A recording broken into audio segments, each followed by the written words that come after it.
Olá pessoal, bom dia para vocês. Hoje é segunda-feira, hoje é dia 3 de fevereiro de 2025, portanto começamos o segundo mês dessa nave chamada 2025, que a gente sabe de onde partiu, mas não sabe aonde vai chegar, por causa dos últimos acontecimentos no planeta Terra, por causa das incertezas do clima, das angústias que a gente tem vivido aqui por conta de hora da chuvarada num lugar, hora do calorão em outro. Ora, por causa dessa nova forma de fascismo que surge a partir dos Estados Unidos e das reações que isso desperta no mundo inteiro.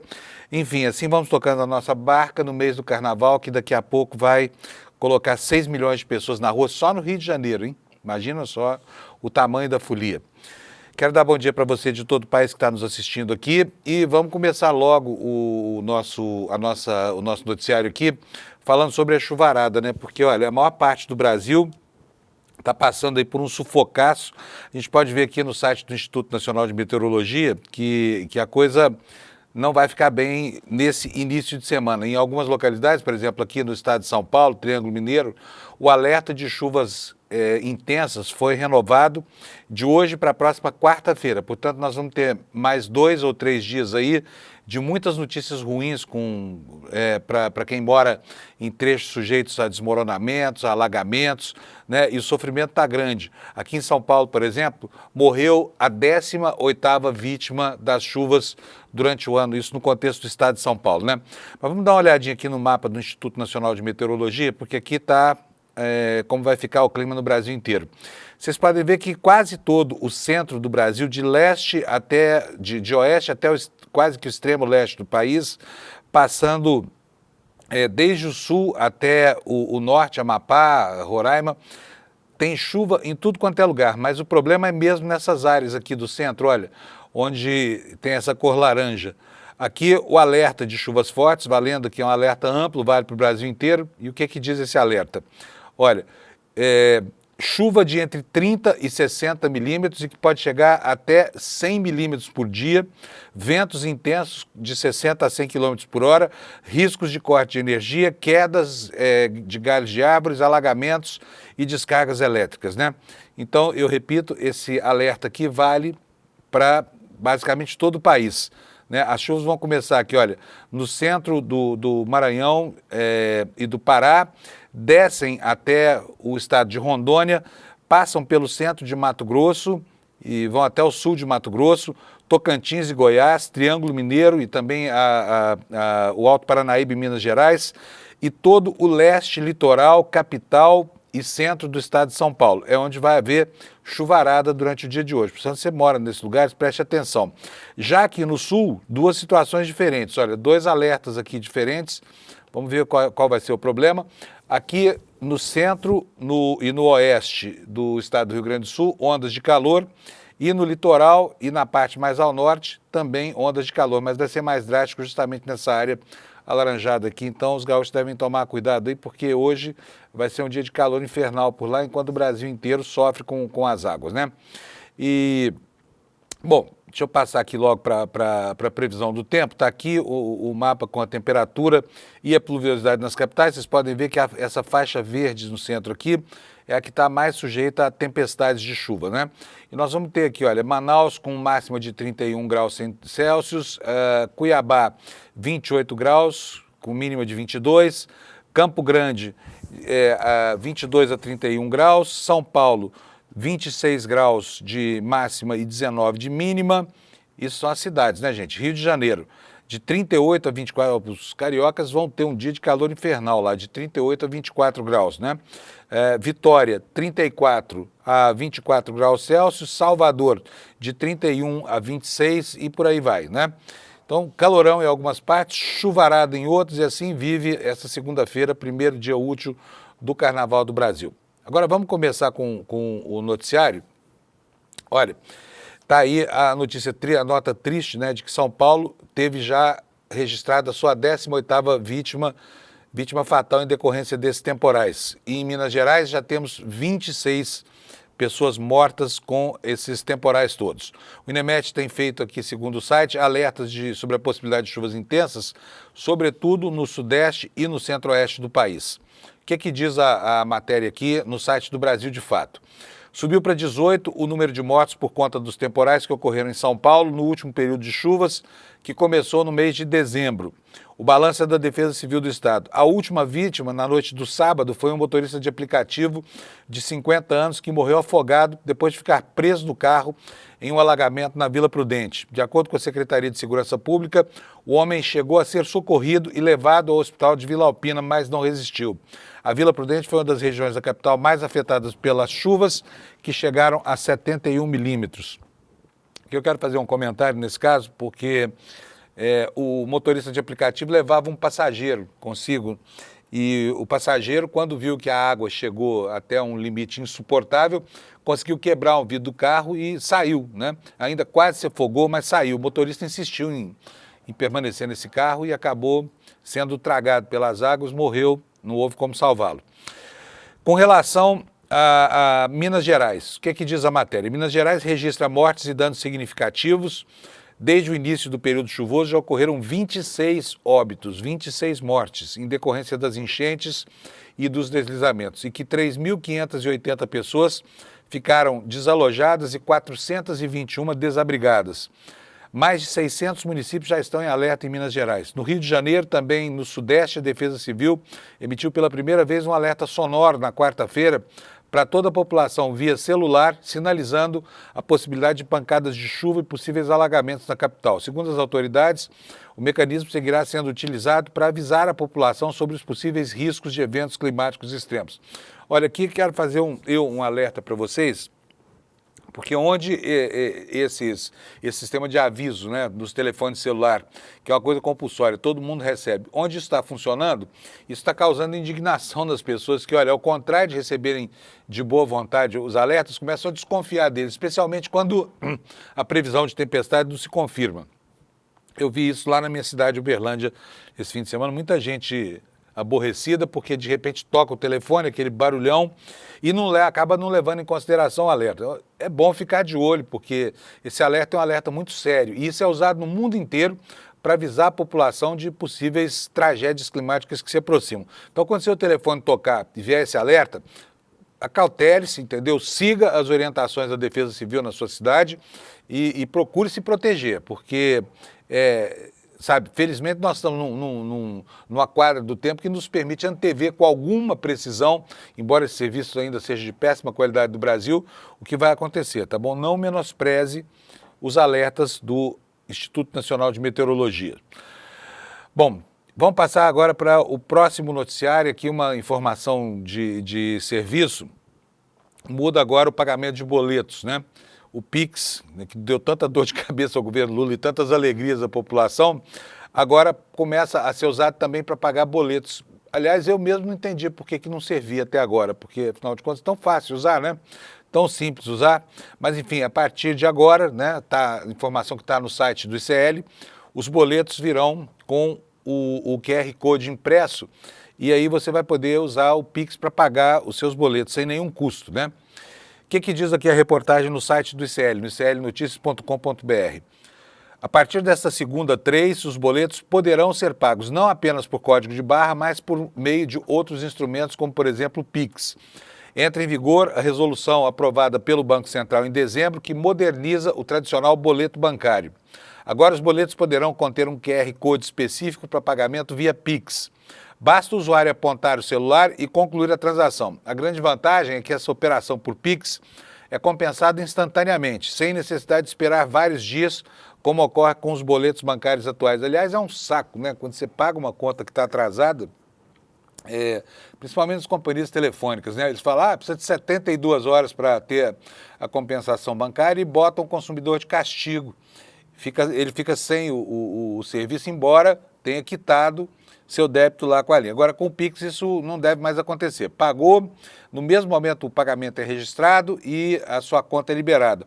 E também não vai existir risco de atraso, né?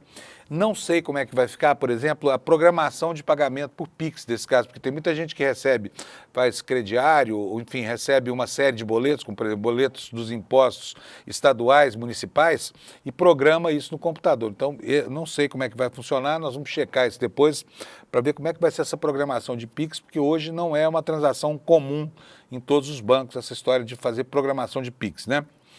Outra novidade, segundo a matéria do ICL aprovada pela resolução de dezembro, ainda depende de instrução normativa do BC para entrar em vigor. Boleto de cobrança dinâmico, boleto dinâmico, porque esse permite a transferência de titularidade de papéis quando a dívida é comercializada e troca de mãos, ou seja, são essas empresas que compram carteiras de dívidas, né? Que agora também vão estar amparadas por essa mudança na tecnologia de pagamentos. Segundo o Banco Central, essa ferramenta trará mais segurança nos pagamentos de dívidas em cobranças representadas por certos tipos de títulos, como a duplicata escritural, prevista na Lei 13.775. A instrução normativa vai definir os tipos de ativos financeiros que podem ser vinculados a esse boleto dinâmico.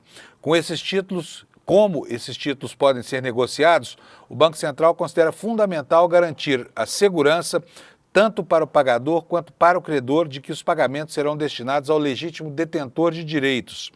Para assegurar a destinação correta dos pagamentos automáticos, o boleto dinâmico será vinculado ao título emitido digitalmente em sistemas autorizados pelo Banco Central. De acordo com o Banco Central, a criação do boleto dinâmico representa um enorme avanço para modernizar o sistema financeiro e dar mais segurança na negociação de importantes títulos essenciais ao fomento de empresas, especialmente de pequeno e médio porte. E aqui abre aspas aqui para uma explicação. Em relação a duplicatas escriturais, a segurança se estende tanto ao sacado, devedor da dívida, que, se utilizando do mesmo boleto que lhe foi apresentado por meio físico ou eletrônico, conseguirá cumprir de forma automática a sua obrigação de realizar o pagamento legítimo ao legítimo credor da duplicata, quanto ao financiador que adquiriu o título, que não precisará realizar trocas de instrumentos de pagamento para garantir o recebimento dos recursos adquiridos, explicou o órgão em nota em dezembro. Você entendeu? Como sistemas de escrituração ou de registro que darão suporte digital a esses títulos ativos ainda não está implementado, o boleto dinâmico deverá ser adotado em até 6 meses após a aprovação de ao menos um desses sistemas. Portanto, ainda falta regulação. Pelo que eu entendi aqui, esses títulos serão equiparados legalmente, por exemplo, né, aos títulos executivos, como talão de cheque, o boleto bancário, essa coisa toda, e poderão ser transferidos automaticamente aí para que o devedor ou o pagador possa se programar e fazer direitinho os pagamentos do Pix, tá certo?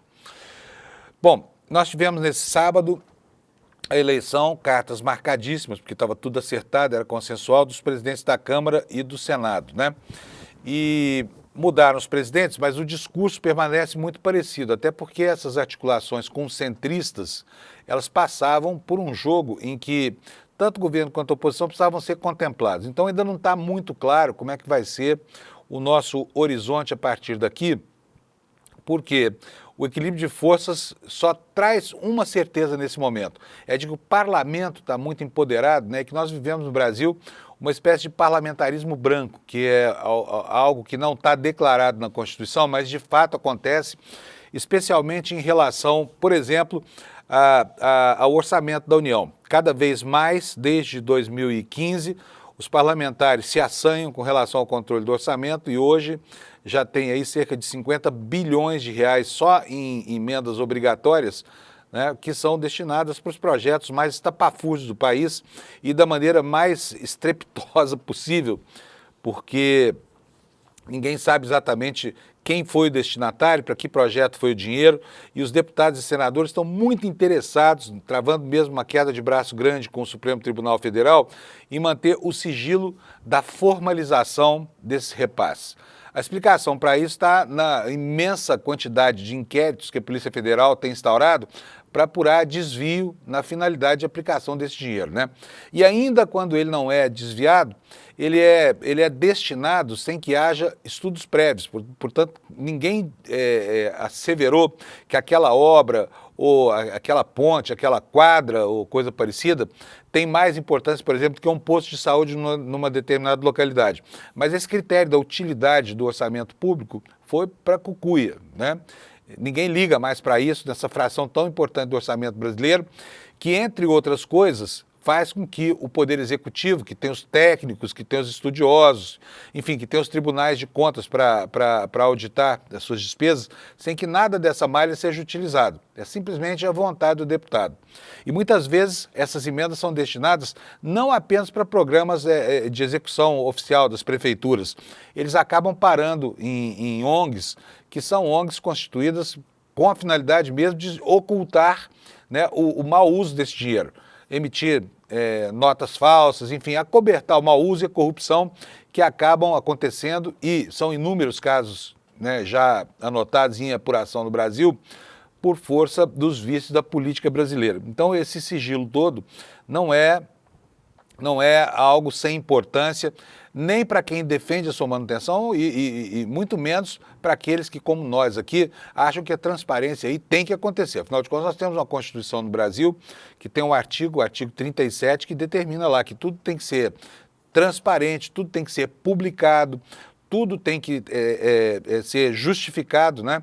E isso não acontece com essas emendas que saem sem o nome do destinatário, sem saber quem foi que destinou as emendas. O curioso é que depois que o processo se completa e o dinheiro acaba chegando lá na prefeitura, aí o deputado aparece lá na sua base eleitoral. Fala, não, essa escola aqui fui eu que fiz, ó, a emenda é minha.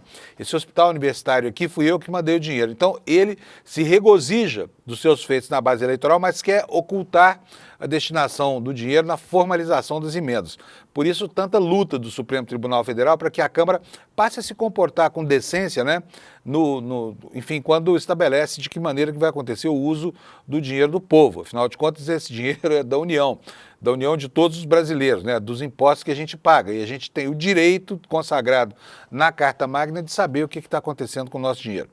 Então, nós temos aqui as consequências já dessa história toda nessa nova pauta parlamentar, na nova agenda que acontece a partir da eleição dos novos presidentes da Câmara e do Senado. Vamos ver aqui com uma matéria na Folha de São Paulo. Está aí para vocês, ó, Centrão domina a eleição do Congresso, cobra de Lula fatura alta e não dá garantias de apoio em 2026, né? Que é algo que já está em voga. Nós estamos começando 2025, mas no horizonte está 2026, eles não se enganem com relação a isso. O que diz a matéria da Folha? Líderes do Centrão celebraram a folgada vitória para o comando do Congresso Nacional como um trunfo para a ampliação de poder sobre o governo e para o aumento da influência sobre a verba pública num momento de queda de popularidade do presidente Lula, do PT. Já na noite de sábado, dia 1º, após a eleição de Davi Alcolumbre e Hugo Mota, né? Alcolumbre para o Senado, Hugo Mota para a Câmara, aliados da dupla discutiam cenários de um possível redesenho do governo e da retomada do controle das emendas parlamentares. Fortalecidos, líderes do grupo passaram a defender um choque na estrutura da gestão Lula, que poderia incluir a redução do peso do PT na chamada cozinha do Palácio do Planalto, responsável pela coordenação do governo.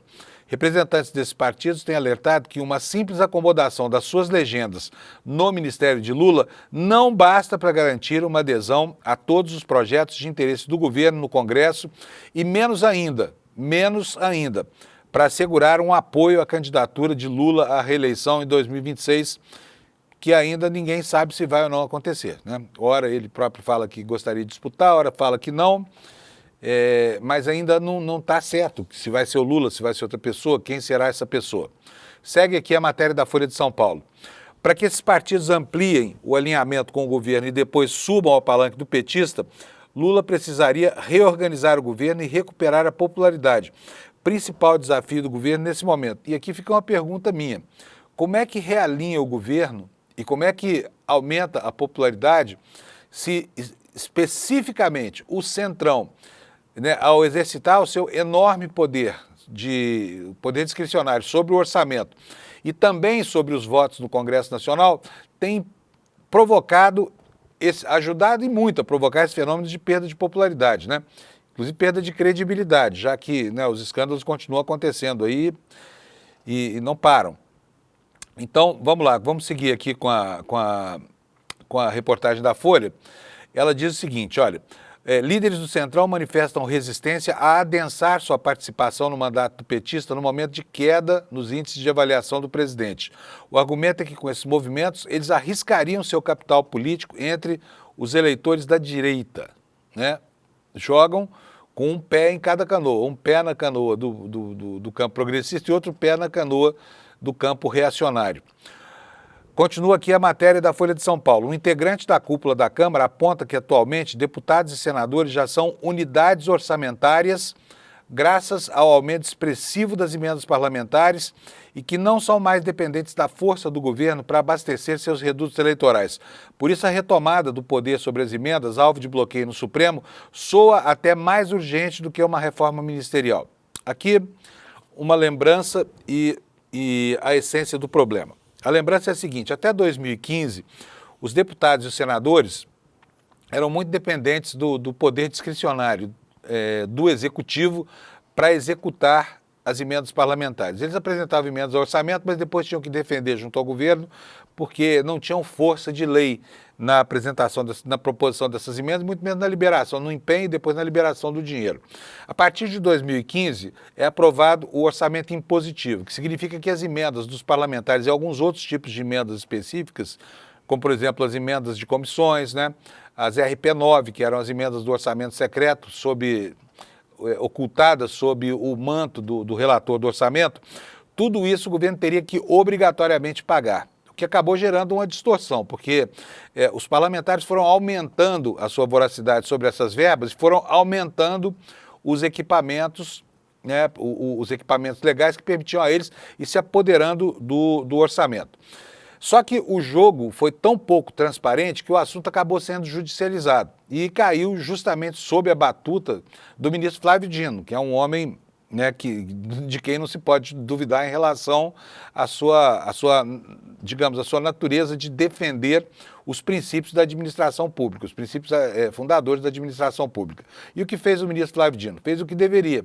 Ele acabou dizendo o seguinte: olha, se continuar essa bagunça toda, não vou liberar as emendas. E veio tocando isso com mão de ferro durante o final todo do ano passado, até que o Congresso se dobrou, apresentou um projeto muito meia-boca, que o governo acabou endossando, e isso acabou complicando ainda mais a situação.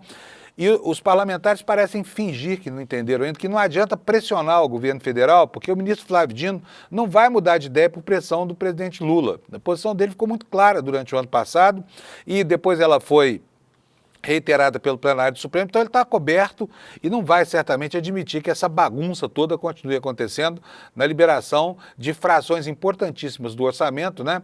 Do dinheiro destinado ao governo pelo povo que trabalha e que paga a cada mês quase 10 dias de trabalho só para sustentar essa máquina toda e essa voracidade dos parlamentares. Então agora, com o fim do recesso legislativo, com a volta do trabalho parlamentar, volta essa tática de tentar pressionar o Executivo para que o ministro Flávio Dino mude de ideia. Tomara que ele não mude de ideia, não me parece que vai mudar, porque afinal de contas ele, durante todo o ano passado, conduziu o assunto com muita sabedoria, né, e com muita coragem, aqui afrontando o Congresso quando precisava e forçando deputados e senadores a melhorar esse nível de transparência que eles, de jeito nenhum, não querem ver aplicado ao processo de negociação. O que acontece, então? O governo aturdido, com a sua ausência de maioria parlamentar e com o empoderamento da oposição, resolve fazer uma reforma ministerial. Para quê? Para aumentar a participação do Centrão, como a gente está vendo aí ainda nessa matéria da Folha, e tentar com isso aplacar um pouco, né, os ânimos insurretos, os ânimos rebeldes do Congresso Nacional. Mas o que dizem agora os dirigentes dos partidos? Não basta mais participar do governo. Por quê? Porque os parlamentares já não precisam mais ir pedir com o pires na mão, como era o papel do deputado despachante até algum tempo atrás, que o governo, pelo amor de Deus, liberasse lá as suas emendas para que ele pudesse apresentar uma obrinha aqui, uma obrinha ali. Agora tudo isso é automático, o Congresso se apoderou do orçamento e eles podem, então, finalmente se ver livres dessa condição. Só que ficaram empoderados demais, né? Por isso, diz aqui a matéria o seguinte: Um dirigente desses partidos, partidos do Centrão, afirma que a ideia de participação da equipe de Lula não é totalmente descartada, porque há sim chance de reeleição do presidente em 2026. Então o que eles estão fazendo? Estão mirando a eleição de 2026 e a pressão por apoio do lado do presidente Lula, né? E não mais essa questão aí envolvendo liberação de o direito ao dinheiro do povo, que não está em questão nessa negociação, e sim a posição estratégica em relação à eleição que virá no ano que vem, daqui a 1 ano e 10 meses. Principalmente, diz o jornal aqui, diante da possibilidade de um racha da direita, que está apresentando a cada dia um candidato novo aí, como a gente vai ver daqui a pouco na pesquisa, da última pesquisa da Quest que saiu. Com esse cenário, diz a reportagem, aliados de Lula afirmam que ele já admite, em conversas reservadas, a necessidade de fazer um gesto mais amplo para esses partidos, como uma reforma ministerial mais abrangente. Para isso, ele poderia sacrificar aliados próximos e o próprio PT. Nessa segunda, hoje, Lula dará início a uma nova rodada de conversas políticas. Durante a tarde, vai se reunir com a presidente do PT, Gleisi Hoffmann, que deve assumir o cargo de ministra-chefe da Secretaria-Geral da Presidência. Há uma expectativa de que Lula receba também Alcolumbre e Hugo. Agora já está confirmada essa reunião de hoje à tarde com os presidentes da Câmara e do Senado. Daqui a pouquinho eu vou falar sobre isso. O presidente teria sinalizado a intenção de reacomodar o ministro-chefe das Relações Institucionais, Alexandre Padilha, no Ministério da Saúde, né? E eu lembro aqui que o Padilha foi um bom ministro da Saúde, ele trouxe programas assim muito assertivos, como por exemplo Mais Médicos, né?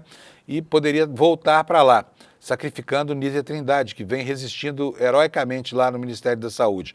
Mas Lula vem demonstrando, diz aqui a reportagem, insatisfação com o atual líder do Ministério, com o atual titular Nízia Trindade, embora tenha resistido em demiti-la.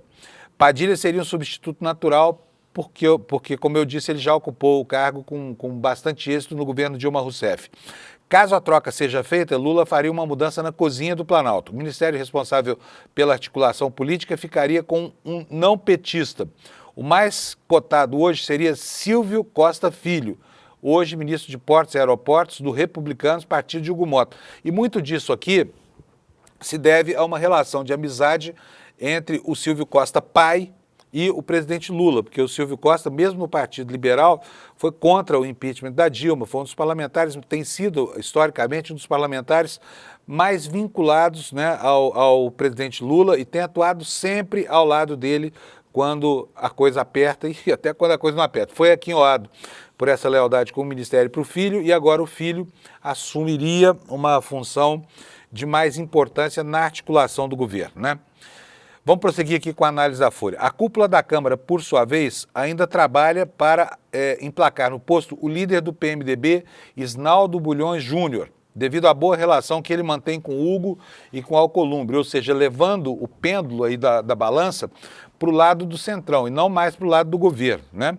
As discussões do governo para ampliar laços com partidos de centro e centro-direita refletem um comportamento crítico dos líderes dessas legendas em relação ao governo.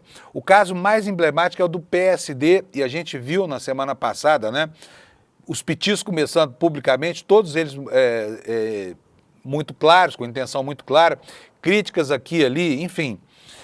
Com o próprio Kassab, né, que é uma pessoa que está... Esse sim tem um pé em cada canoa, porque ele está aqui com o Tarcísio do governo de São Paulo, está lá com o Lula no governo, ele está em todo lugar, onde tem governo, só é a favor, né? Está lá o Kassab.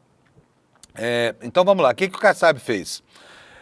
Disse na semana passada que Lula não conquistaria um novo mandato se a eleição ocorresse agora. Portanto, está chorando alto para tentar aumentar o tamanho da mamadeira.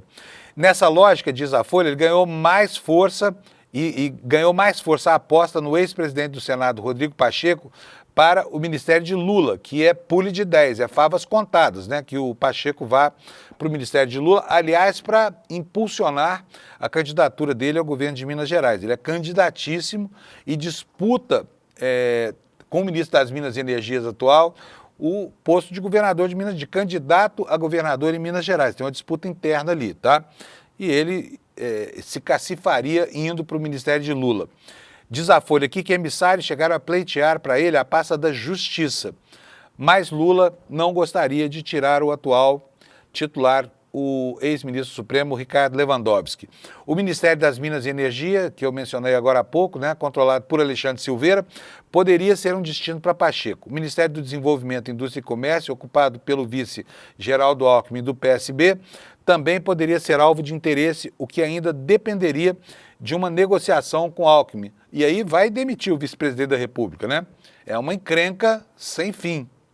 Muita gente criticou o Lula por colocar o Alckmin ali, porque, né, o vice, na condição de vice, ele é indemissível. E qualquer tipo de movimento agora depende, sim, da vontade manifesta do Alckmin. Prossegue aqui a análise da Folha. Dentro da estratégia de atrair o Centrão, a expectativa de negociação com o ex-presidente da Câmara, Arthur Lira, a quem é acreditado o desempenho de Hugo na eleição para a casa. Acreditado não, ele foi o artífice mesmo dessa candidatura, né, gente? Então, teremos agora, chegamos num período que já vínhamos antevendo desde o ano passado, de grande agitação nos bastidores, de grande voracidade, de grande apetite para o Centrão e de concessões que a gente gostaria muitas vezes que o governo não fosse obrigado a fazer para poder conseguir sobreviver e aprovar alguma coisa no parlamento, né? Tá tudo muito difícil e, enfim, e o governo depende de uma boa qualidade na articulação para que ele possa ter sucesso agora, porque 2025 é o ano preparatório de 2026 e as coisas efetivamente não andam bem. Não andam bem. Bom, vamos falar um pouquinho agora. O Alex, que está me ajudando hoje aqui na técnica, já colocou aí no ar para vocês a próxima manchete que a gente vai explorar. Nós estamos tratando agora de uma reportagem do site da revista Fórum. E eu vou pedir para ele botar na tela. Pode botar, por favor, Alex? Vocês vão ver aí já, tá aí, olha, Bolsonaro candidato em 2026 é uma interrogação. O plano da extrema-direita e do Centrão para reabilitar o ex-presidente. E estou colocando isso aqui agora porque um dos debates mais encanecidos que nós vamos ver nessa abertura dos trabalhos parlamentares é sobre a tal da anistia, essa malfadada iniciativa que os bolsonaristas inventaram para tirar o Bolsonaro da sua condição de inelegível e trazê-lo para o proscênio, né, para o primeiro plano da disputa política no Brasil. Ele que não se conforma com isso. Lembro apenas que 2025 promete ser um ano muito complicado para o Bolsonaro. Por quê? Ele está inelegível por obra da Justiça Eleitoral. Ele está inelegível porque foi condenado no processo, porque promoveu uma reunião de embaixadores e mandou transmitir pela EBC essa reunião, que foi uma reunião de proselitismo político eleitoral. Por isso ele se tornou inelegível. Só que agora é a situação criminal dele, porque ele vai ser julgado. Vai ser julgado pelo golpe de Estado, vai ser julgado pela carteira de vacinação, vai ser julgado pelo desvio de joias. A gente só espera que com essa lerdeza do procurador-geral, esse processo não entra em 2026 adentro. Por quê? No ano passado, eles foram sobrestados em nome do processo eleitoral, hein, gente? Fala sério, não é não? E de repente chegar lá em 2026, você não concluiu ainda a instrução do processo, e aí vem o procurador-geral e fala, não queremos que isso interfira nas eleições de 2026. Vamos deixar isso para 2027, né? Aí o jogo fica muito complicado. Inclusive, reforça essa galera em Brasília que insiste em teses tapafúrdias como essa anistia. Quero lembrar aqui que o Brasil viveu uma anistia em 1979 e que, a partir de 2015, os ecos dessa anistia começaram a ter voz no Congresso. Bolsonaro, né? Quem não se lembra, ele enaltecendo um torturador condenado pela justiça, que é o Brilhante Ustra. Ou seja, foi buscar lá de trás a sua autonomia para conspirar contra o regime. E aí tivemos a tentativa de golpe, tivemos o 8 de janeiro, tivemos o 12 de dezembro. O país virou um inferno. Se em 1979 os torturadores, né, os bandidos que atuavam em nome do Estado, reprimindo quem se opunha ao regime, ou apenas criticava, ou apenas cantavam uma música, ou apresentavam uma peça de teatro, todos esses considerados inimigos do regime. Se esses torturadores, se esses verdugos do regime tivessem recebido uma punição legal efetiva naquele momento, duvido que nós tivéssemos chegado ao 8 de janeiro de 2022. Certamente não teríamos, porque as pessoas teriam criado juízo aqui. Mas vamos lá, voltar aqui para a manchete aqui da revista Fórum. A revista Fórum que pergunta, Bolsonaro candidato em 2026? O plano da extrema-direita e do Centrão para reabilitar o presidente. O que diz a matéria? Se por um lado há poucas chances de um projeto de anistia aos golpistas do 8 de janeiro avançar na Câmara, por outro já há uma articulação entre a extrema-direita e o Centrão para reabilitar Bolsonaro até 2026, extinguindo a inelegibilidade do ex-presidente.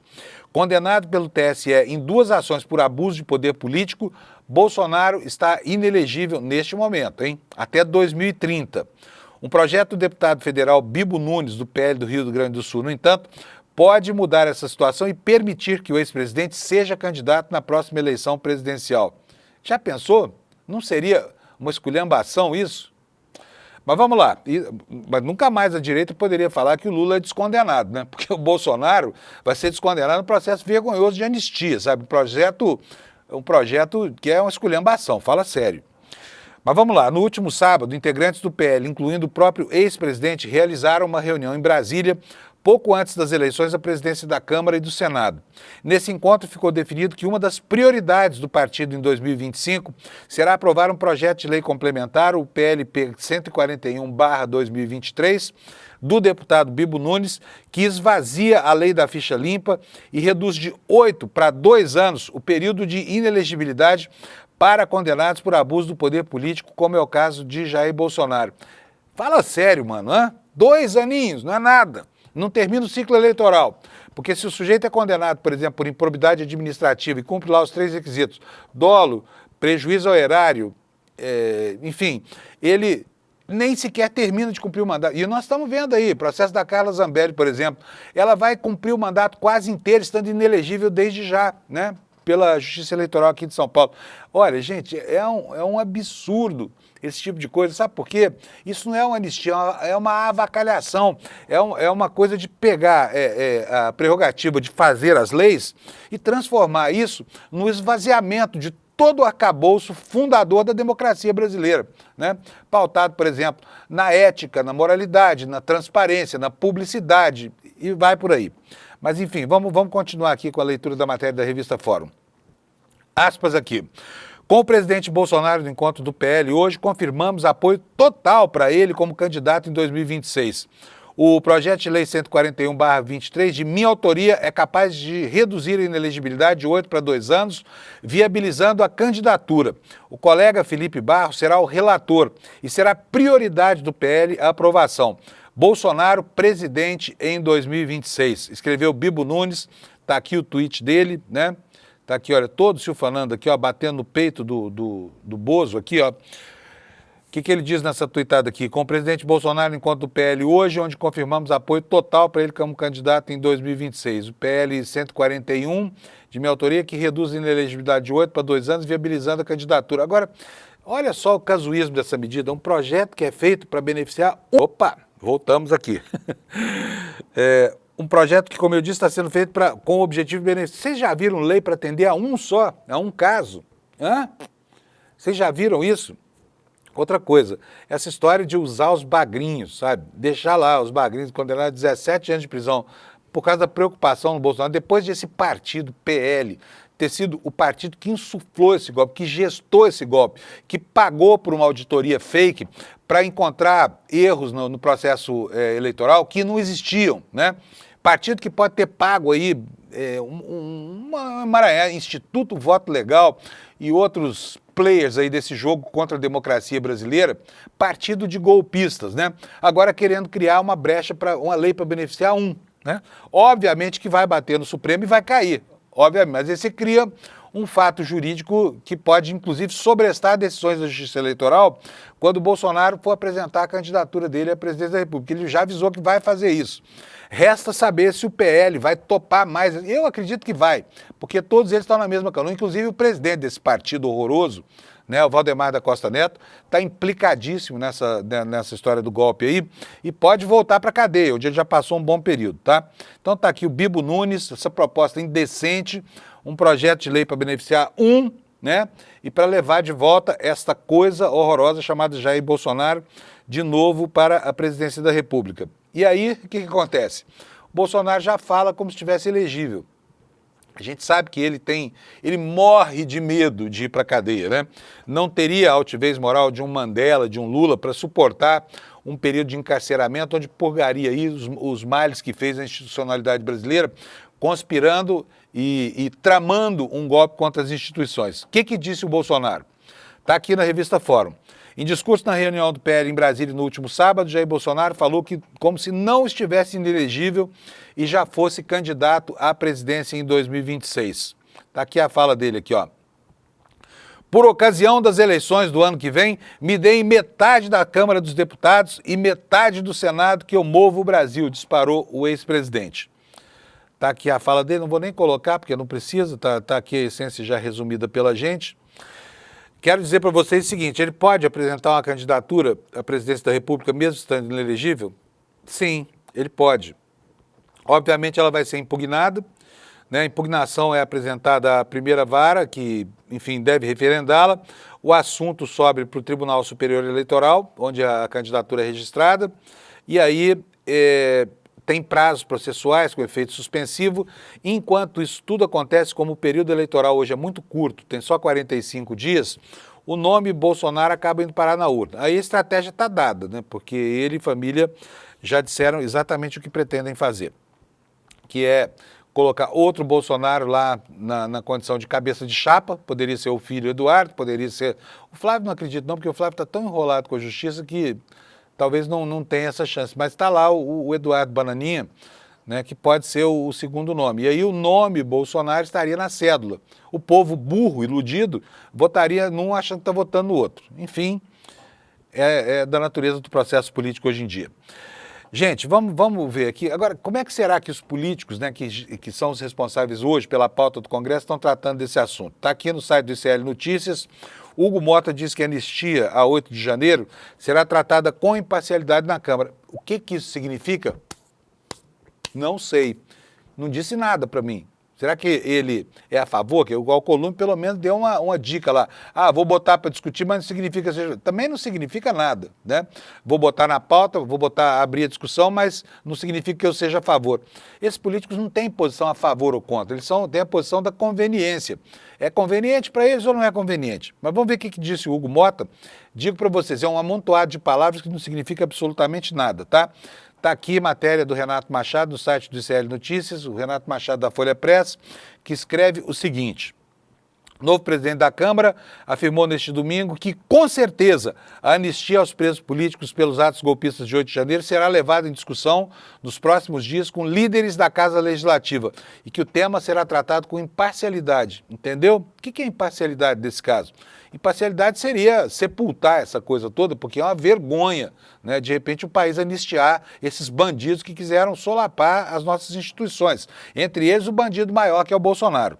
Hugo Mota também disse que a chamada pauta de costumes não é prioridade. Ufa! E também não quer dizer nada, porque mesmo não sendo prioridade pode ir para a pauta, né? Vamos falar sério? E que os esforços deveriam estar concentrados em outras agendas, que tragam maior benefício para a população brasileira. O deputado diz que essas pautas dividem o país. Abre aspas. Esse tema é o tema que mais divide a casa hoje. Você tem o PL defendendo que se vote anistia para os presos lá do episódio do 8 de janeiro, e você tem a esquerda, o PT principalmente, defendendo que esse assunto não seja debatido, não seja votado na casa, afirmou o novo presidente da Câmara. A pauta de votação é feita pelo presidente com a participação dos líderes, e com certeza esse será um tema que será levado para essas reuniões nos próximos dias, e vamos conduzir com a maior imparcialidade possível, complementou. As declarações foram dadas durante a entrevista do deputado Hugo Mota para veículos de imprensa da Paraíba, foi uma rádio da Paraíba, lá o estado dele, um dia depois de assumir a presidência da Câmara dos Deputados. Ele foi eleito para comandar a casa pelos próximos 2 anos, teve 444 votos contra 444 dos 513 deputados que estavam lá. Era o nome da disputa e foi forjado pelo ex-presidente Arthur Lira, todo-poderoso ainda hoje da Câmara Federal. Aqui uma manchete no site: anistia é bandeira da oposição. A questão da anistia para os presos pelos ataques do 8 de janeiro vem sendo um ponto de disputa entre o governo Lula e a oposição. No ano passado, então, o presidente Lira criou uma comissão especial para discutir o tema. Mas, pelo menos, houve um trunfo, né? Lira estava no finalzinho do seu mandato, e aí ele conseguiu dar uma engavetada no assunto. Agora vamos ver o que o Alcolumbre, né, o novo presidente do Senado, falou. Ele disse que a anistia admitiu aqui, segundo o site do ICL, o ICL Notícias, que a anistia não vai pacificar o país. Eleito neste sábado como novo presidente do Senado, Davi Alcolumbre, do União do Amapá, comentou o projeto que pretende anistiar os condenados pelos atos do 8 de janeiro de 2023, quando sedes dos três poderes foram depredadas. A pauta é uma das principais bandeiras da extrema-direita no Congresso Nacional. Alcolumbre disse que a Casa precisa priorizar pautas que promovam a pacificação do país. Mas em entrevista à Globo News, ele concordou com o jornalista Otávio Guedes e disse que não é o caso este do PL da anistia. O que ele disse? Disse o seguinte: esse assunto não vai pacificar o Brasil. Se continuarmos revisitando assuntos que trazem a discórdia ao invés da concórdia, a gente vai passar nos corredores a ver senadores de diferentes partidos agredindo uns aos outros. E quando um senador agride um ao outro por conta de uma única agenda, ele não está interessado na agenda do brasileiro. Aqui diz o site do ICL Notícias que a prioridade do brasileiro nesse momento, para ele, Alcolumbre, é o combate à pobreza e essa deve ser a principal pauta do parlamento. Também voltou a afirmar que a agenda vitoriosa nas urnas em 2022 foi a do presidente Lula. E disse mais aqui, entre aspas, olha, espero ter a coragem de dizer àqueles que insistem em trazer uma pauta que não é a agenda do parlamento para o debate principal. Ela pode existir, ela vai existir, mas nós não vamos tirar o direito dela existir. Mas ela não é a prioridade do Brasil e do parlamento brasileiro. Parece ser uma boa posição, mas quem conhece Davi Alcolumbre sabe muito bem que ele muda ao sabor do vento. Mudou o vento, ele muda também, tá? O que mais sobre isso? Olha só, outras especulações do governo, matéria do valor econômico, está aqui na manchete, não vou me esticar porque nós já tratamos disso. Rodrigo Pacheco é avisado de que deve assumir o Ministério do Desenvolvimento, Indústria e Comércio, dizem fontes do jornal. Articulações em curso sobre a reforma ministerial indicam que, por vontade de Lula, o mineiro deve se tornar o novo titular da pasta. O que diz aqui? Vou ler só o comecinho para vocês. Com eleição e posse do novo presidente do Senado, intensificaram-se os rumores sobre o destino do Pacheco, né? A partir de agora. As articulações em curso sobre a reforma ministerial indicam que, por vontade do presidente Lula, o mineiro deve se tornar o novo ministro do Desenvolvimento, Indústria e Comércio Exterior, MDIC. De acordo com uma fonte credenciada, a par das articulações, Pacheco já foi avisado dessa possibilidade de assumir o Ministério da Indústria e Comércio por emissários de Lula. A se confirmar esse cenário, Pacheco assumiria a cadeira que hoje é ocupada pelo vice-presidente Geraldo Alckmin, né, o que traz o assunto para uma negociação de bastidores. Tira para mim, Alex, que eu vou para a próxima notícia aqui. Nós vamos tratar aqui porque nós estamos com uma série de informações aqui sobre superávit do agronegócio e tudo mais, e eu tenho aqui uma matéria sobre, mas eu acho que eu vou deixar isso aqui para depois, porque nós temos coisas mais importantes para dizer, né? E quero falar para vocês, porque já faltam 13 minutinhos para encerrar o programa, eu preciso correr aqui para a gente saber o que aconteceu nos Estados Unidos e na Europa. Eu vou começar mostrando para vocês alguns vídeos aqui sobre o que aconteceu na Alemanha nesse fim de semana, onde em 4 grandes cidades houve uma manifestação massiva contra a AfD e muito do combustível que moveu tanta gente para a rua, fala-se em 1.400.000, 1,5 milhão de alemães protestando, seria, né, a intromissão desse empresário neonazista Elon Musk no processo de escolha que deve ser realizado nos próximos dias lá na Alemanha. Quero dizer aqui que a Alemanha deveria fazer eleição só no final do ano, mas elas foram antecipadas para o dia 23 de fevereiro, portanto está logo aí, né, por conta da crise política que culminou na decisão na demissão do ministro das Finanças, Christian Lindner, e na perda de apoio parlamentar do governo de Olaf Scholz. Então vamos ver os vídeos, Alex, põe para mim, por favor, nós vamos ver 4 cidades aí na tela. Olha, isso aí é Berlim, olha quanta gente nas ruas contra esse avanço do nazifascismo, né, e a intromissão do Elon Musk. Tá vendo só como a coisa tá mal parada lá? Vamos para o próximo vídeo, Alex. Isso aí é a cidade de Hamburgo, Alemanha também, vocês podem reparar aí. E, enfim, está lotado esse espaço público, olha, muita gente. Não saiu a contabilidade toda, mas as estimativas dão conta de que tinha pelo menos 150 mil pessoas aí. Agora Munique, olha, uma imagem bonita de drone aí, passando por cima dessa multidão, também uma multidão incalculável, centenas de milhares de pessoas. E por último nós vamos ver Colônia. Olha que bonito que está isso aí também. Portanto, as pessoas na Alemanha saindo de casa para ir para a rua protestar contra o avanço do nazismo e também essas intromissões do Elon Musk na eleição do próximo dia 23 de fevereiro. Tá bom, pode tirar, Alex? Deixa eu dar sequência aqui. E enquanto isso, nós temos o mundo perplexo com a aplicação de tarifas, né, de sobretaxas aduaneiras, decretada pelo presidente eleito dos Estados Unidos, esse maluco furioso chamado Donald Trump, que desatou uma guerra comercial no mundo. Ele sobretaxou as exportações da China em 10%. Foi suave, de acordo com o critério dele. Lógico que deu uma baita confusão com a China também.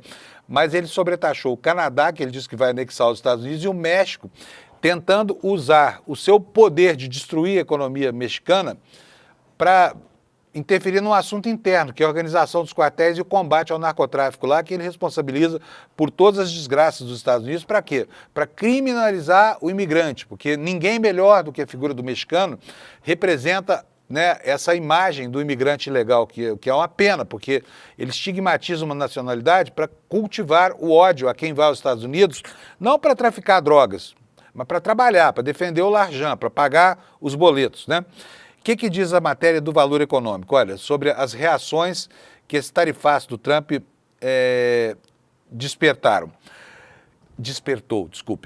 Tarifas de Trump provocam pânico e indignação no Canadá e no México. Políticos, líderes empresariais e associações comerciais em todos os 3 países reagiram com descrença, alertando que as tarifas trariam inflação, interrupção da cadeia de suprimentos e perdas generalizadas de empregos. Diz aqui a reportagem do Valor. As tarifas do presidente Trump sobre o Canadá e o México geraram pânico e reprovação dos principais parceiros comerciais dos Estados Unidos, porque é exatamente isso que esses 2 países são. Os 2 principais parceiros comerciais, além de vizinhos, né? Políticos, líderes empresariais e associações comerciais nos 3 países reagiram com descrença, alertando que as tarifas trariam inflação, interrupção da cadeia de suprimentos, como eu disse, e perda generalizada de empregos. Na tarde deste sábado, Trump assinou um decreto impondo tarifas gerais de 25% sobre produtos canadenses e mexicanos a partir de terça e tarifas de 10% sobre energia. Por quê? Porque 60% da energia dos Estados Unidos vem do Canadá. Sabe? Então o que ele está fazendo? Está se preservando, tentando se preservar perante o consumidor, porque no final das contas quem paga essa sobretaxa é o consumidor americano. Portanto, isso tem reflexos internos lá, né? E como tem? Ele também impôs uma tarifa de 10% sobre produtos da China, né? Eu vou passar para a próxima matéria aqui, porque o nosso tempo está curtinho. Olha, o Trump mesmo avisou a população americana, vocês poderão sentir alguma dor com essa guerra comercial, mas segundo ele vai valer a pena. Não se sabe a pena para quê, né?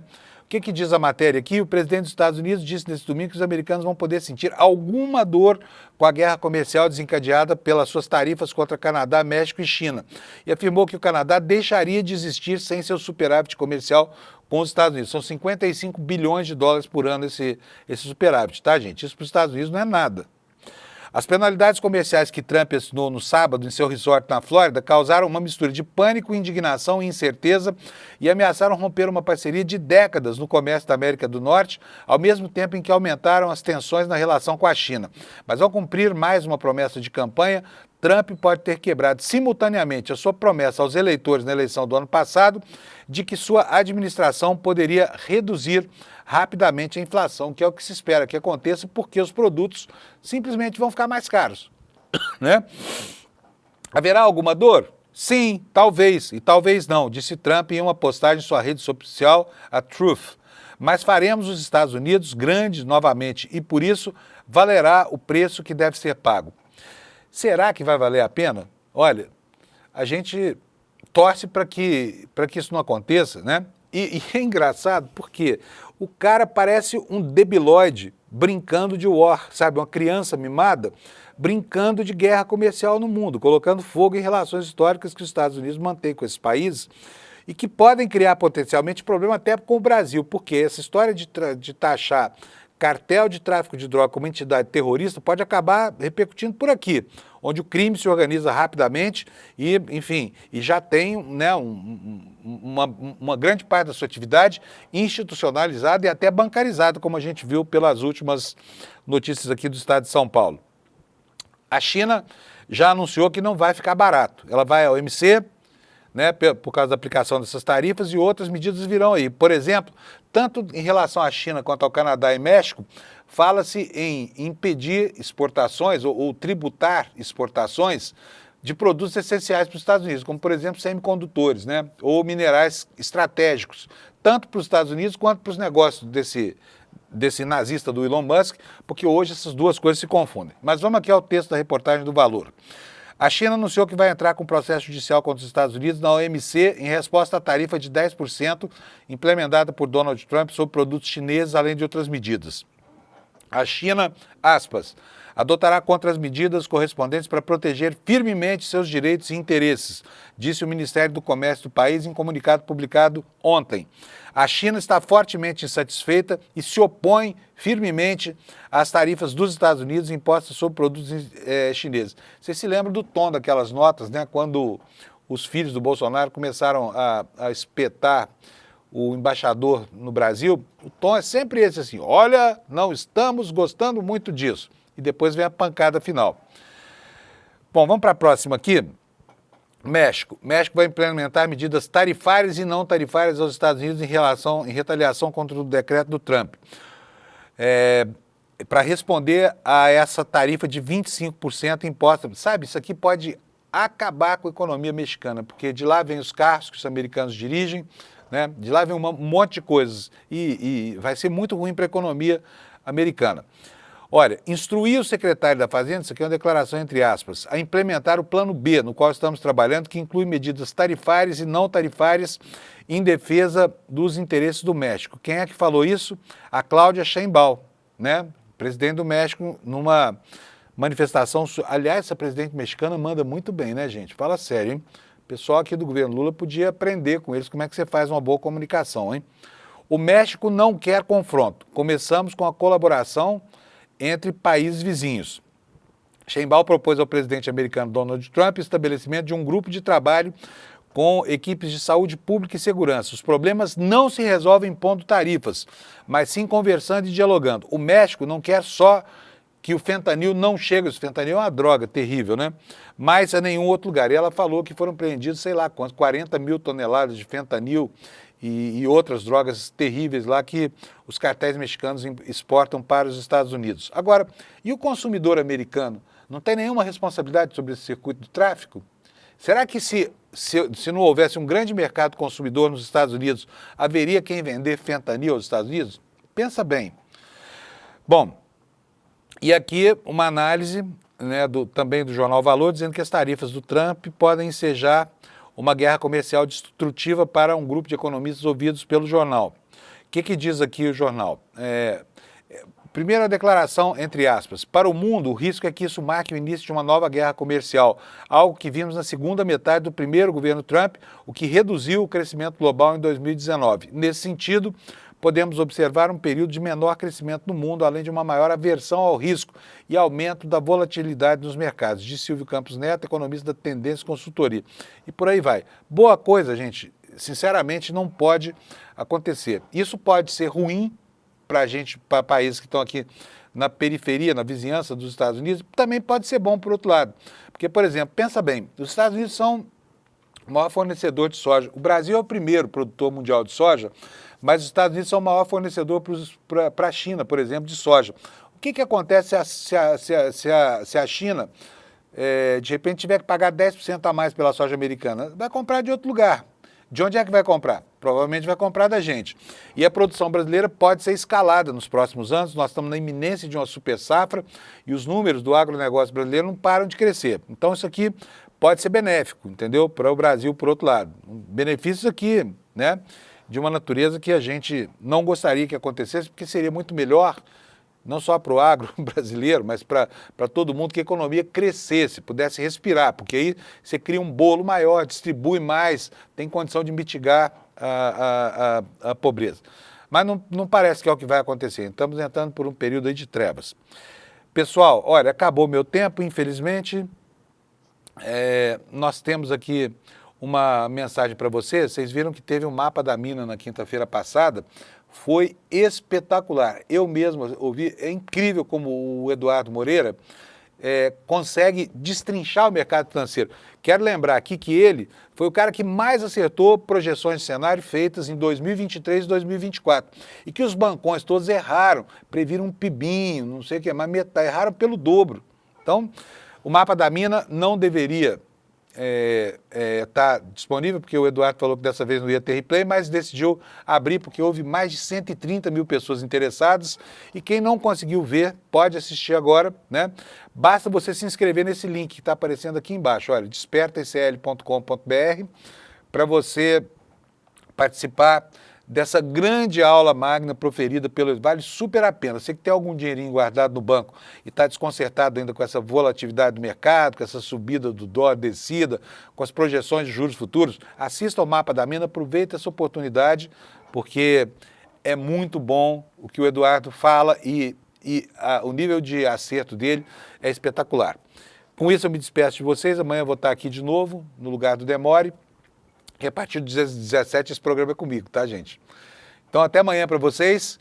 Um abração para todo mundo. Tenham um ótimo mês de fevereiro, uma ótima semana, uma ótima segunda-feira. Até amanhã. Uau, que evento foi o Mapa da Mina 2025. Dezenas de milhares de pessoas, eu sempre penso, né? É o equivalente a vários estádios de futebol completamente lotados, aprendendo de uma maneira super simples, super fácil o que está acontecendo nos mercados, o que está acontecendo na economia do Brasil e do mundo. E aprendendo também como elas podem navegar, seja com seus investimentos ou com seus negócios nesses momentos de incerteza, nesses momentos de turbulência. Foi maravilhoso e os comentários não param de chegar. Era um evento que não teria replay, mas muita gente está pedindo para assistir de novo, para fazer mais anotações, né? Porque tem muitas informações, muitos gráficos, muitas tabelas que elas queriam ter anotado e também para chamar amigos e amigas para assistir. Se você quer aproveitar essa chance, a gente liberou o replay do Mapa da Mina por um período bem curto, mas dá para assistir ainda. E no final, as condições super especiais que a gente ofereceu para as pessoas para fazerem parte do nosso grupo, que é acompanhado diariamente nessa questão de finanças e investimentos, a gente vai permitir que você que assiste o replay tenha acesso às mesmas condições também. Se você quiser, é claro. Assiste o replay e tenha uma caminhada muito mais segura nesse mundo das finanças e dos investimentos. Boa aula!